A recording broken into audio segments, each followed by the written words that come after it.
Another question here for Turn Back the Clock, episode 18. Um, here's something I want to bring up. Let's title this one "Chasing Special Cardboard." You like how I did that? Chasing special cardboard. Now, what I mean by that, this is something I want to pose. So, there's a lot of different like segments in the hobby, right? There's a lot of people cross over different segments, but you do have some people that like only collect pre-war cards, or they only collect vintage, or then there's some that only collect ultra modern stuff, or they only collect 90s cards, 90s inserts and stuff like that. Um, or the junk wax era, there's people that like to collect and buy cards from that era.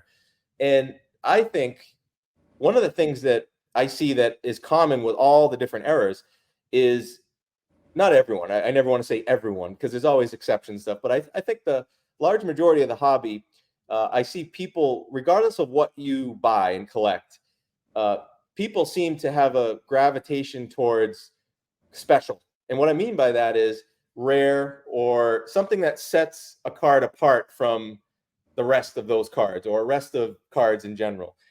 So here's some examples. Pre-war, I think that's the ultimate example, and it's not just pre-war, but a lot of the real old cards from pre-war and on back and so forth, they're just rare in themselves. So regardless of condition or grade or whatever, people who collect those, they basically there's chase cards in themselves, right? So just finding any card of a certain card is hard. So it could be a chase. You could go years searching for a card and it finally pops up. So that's like probably the purest form of it. But then as you move forward into vintage and so forth, people do use grading to create rarity. So a card in itself might not be rare, but it might be rare in a PSA 8 or a 9 or above. So that's one way that I think grading too can create more of a chase, because people are looking for a chase. You don't want to just whatever you want to collect. You don't want to be able to just go buy them all on eBay in a day and then it's over. All right, well, what now?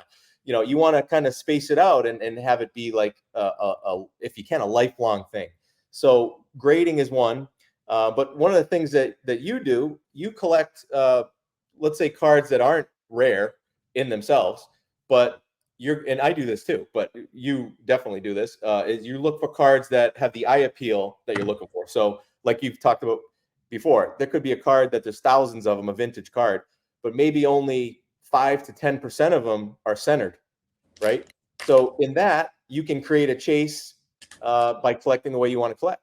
So I'll give it off to you now. I got a few more examples, but what are your feelings on that? Do you see a commonality in that across all areas of collecting, that people want special, they want rare, Yeah. regardless of what they collect? No doubt. Since we were kids, we wanted the rare stuff. We wanted the SP Jordan out of the Upper Deck box. We wanted the autographs from Upper Deck, the Upper Deck Heroes autographs. We wanted the elites. The special cards are no doubt they're more special because not as many people can own them. I think I really want to focus on how I'm collecting. And the vintage thing that everybody seems to miss the mark on. I mean, I'll say everybody, but obviously there's exception to everything. But people miss the mark. The rarity, yes, is also in the grades. Okay, so here's an example. I'm going to give an example. This is the Ernie Banks second year card, 1955 tops. This one is pretty much absolutely perfectly centered. This card's a really hard card to find centered, first and foremost. But first, let me give you guys the pop reports on this actual card from PSA, because PSA has done more. So PSA, there's 3,444 copies of the Ernie Banks graded. So then you add on SGC, probably another 1,000. Say there's 5,000 maybe graded or maybe more. Regardless, that's a decent amount. So the card is not rare in a graded form, and it's definitely not rare in an ungraded form. And everyone talks about it. They're just not rare. They're printed tons of them. Yes. But when you bite the bullet and you realize where the rarity comes in, the next thing is you go to the 10s. So PSA 10s, this is where the rarity If you want to collect this way, if you're a rich person, you can collect this way. PSA 10s, there are 0. I don't know how many SGCs there are 0. And I know there's 0 because centering is a huge issue in this card. 9s, there's only 18. And I have seen some 9s that are not centered. They have a diamond cut to them, and a lot of them have diamond cuts to them.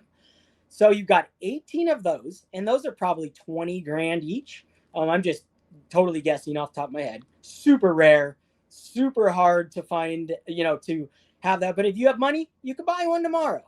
PSA 8s, there's only 173. And this is PSAs, only 173. But let me tell you about those PSA 8s. Most of them, probably 95% of them, are not centered. This card, nonetheless, in a 4.5, is perfectly centered. And this is comparable to finding a PSA 9 or a PSA 10 because of the centering.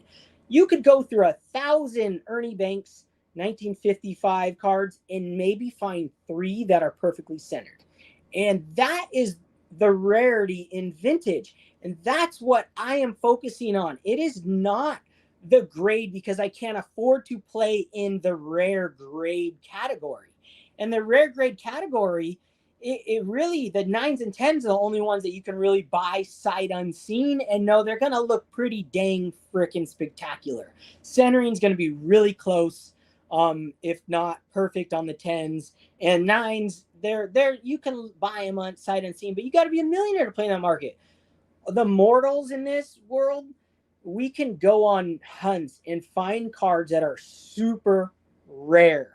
And finding a well-centered, a perfectly centered vintage card of any player is really hard in any grade, let alone when you're trying to focus on anything from 7s and belows, because 8s and above are just ridiculous.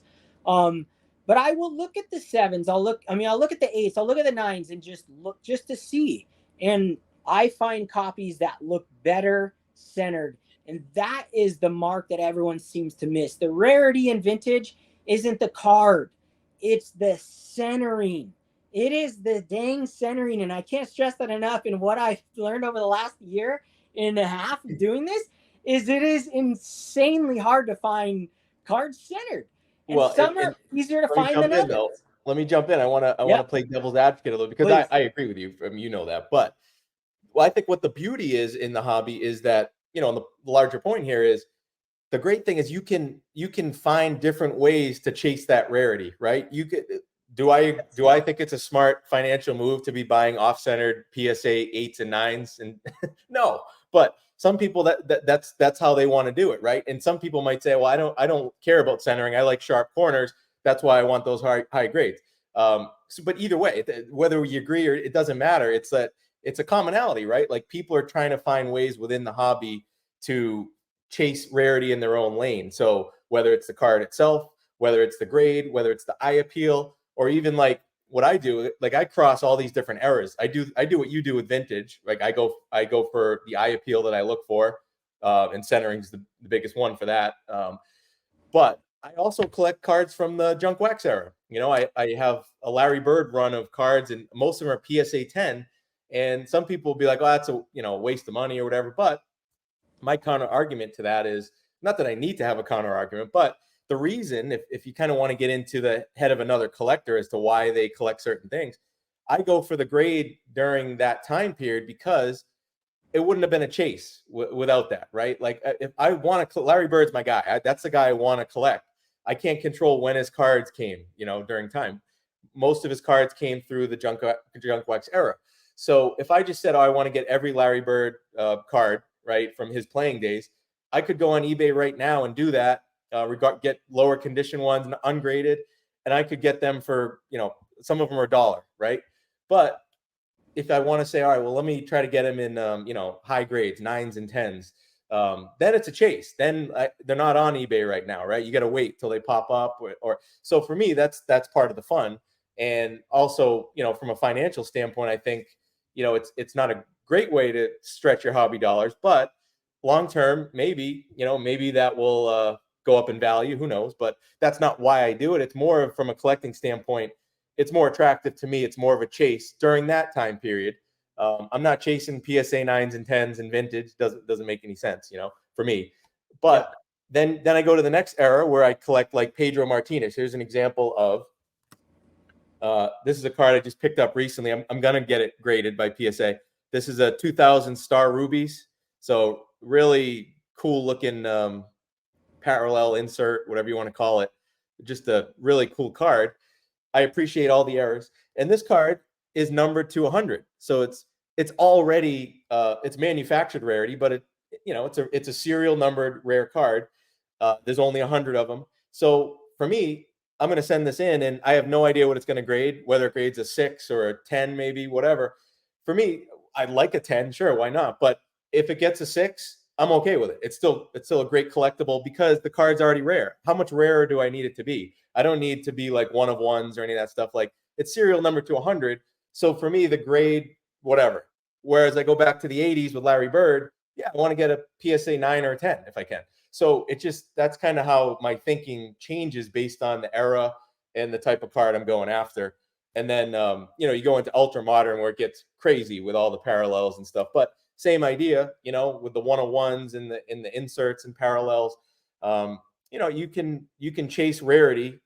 Some might not agree that it's rare because there's a bunch of 101s of the same player, but it's still a way to collect. It's still a way to collect where you feel like you're chasing something, which, as probably most of us would agree, that's part of the fun of the hobby is that chase. So I feel like we all have that in common, really. There's all these like different segments, right? Like, oh, these guys over here, they're doing all this, they're chasing the grade, or these guys collect beat up cards that I don't want anything to do with.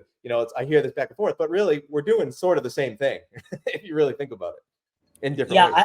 I think, well, dude, that was well said. You nailed it. Every era is going to be different, and you have to collect every era differently because they are so different. And the collectors in those eras collect the cards differently. So you have to think about that stuff. Going back to like the vintage, like if you wanted a 1955 Topps Banks, you can have it in 1 second. It's not like you have to go on a hunt. You can just buy it. Okay. It's not, there's plenty of them. The rarity in, like, for me, the ultra modern stuff is not only in the grade itself, but you have to be really choosy on what cards you buy. And I'm not an expert and I'm new at collecting the ultra modern stuff. I used to rip packs for days and days, but the rarity, like when I look at a card, I've changed my concept of rare, and it goes back to how many parallels are in the product itself. And like this Heritage in 2021, there's 7 different chrome parallels, not that many. So this card now officially is rare in my mind because there's only a super refractor. There's a gold number 5. I have the black here. There's only 72 of these in the world. Then there's the red, 372. Then there's the refractor, 572. Hotbox purples, they don't number. And Walmart blue sparkles, they don't number. But only 7 parallels.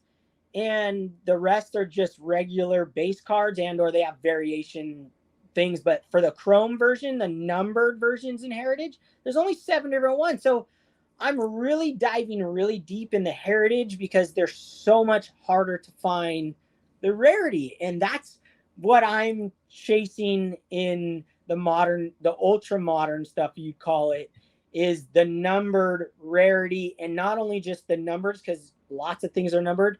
Within the set, how many parallels are there? Like Topps, they have, I didn't look, but probably 30 parallels. So the Heritage to me, but they also make more products. So I still think like a Heritage for me is the safe bet for rarity. It just, each era is so different. I look at a card like this. This is the only one ever graded on the whole planet. No SGCs. I mean, maybe BVG, but no PSAs is the only one. No SGCs. This doesn't make it valuable. This is one of the greatest, maybe the greatest home run hitter of all time, Sadahara O, 1961.